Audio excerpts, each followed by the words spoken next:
Двајца председатели на Скопскиот кривичен суд, еден поранешен и еден актуелен, сведочеа денеска против нивниот поранешен колега судијата и екс-председател на судот Владимир Панчевски.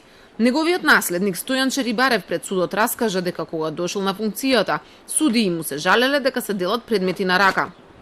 Судиите Весна Димишкова и Славица Андреева писмено ме известија дека дадени податоци извлекувани од системот не даваат реален приказ, бидејќи тие судат еден вид на предмети според распоредот, а добивале друг вид.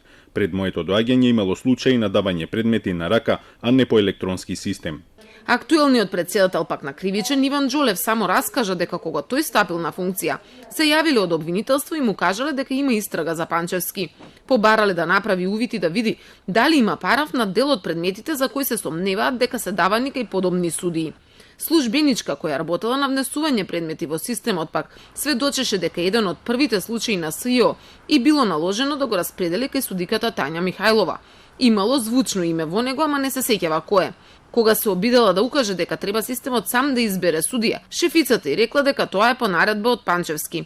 Претходно пак тој не сакаше да каже дали се чувствува виновен, бидејќи немал време да ја подготви својата одбрана. Не можам да го разберам обвинението во кое се вели дека со умисла сум го сторил делото. Барам судот да ми објасни чии права се повредени, на кој начин и какви последици имало. Тоа го нема во обвинението.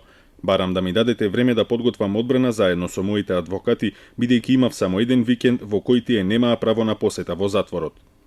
Неговите барања судот не ги прифати. Адвокатите предложија и сведоци да бидат и судии, меѓу кои од Врховниот Лидија Неделкова, од апелација Јани Ниче и Јоко Ристов и уште десетина од кривичен суд, но судиката и тоа го одби. Евидентна повреда на човековите права до тој степен што едноставно сите постапувања и сите ускратувања зрачеа со една неправичност.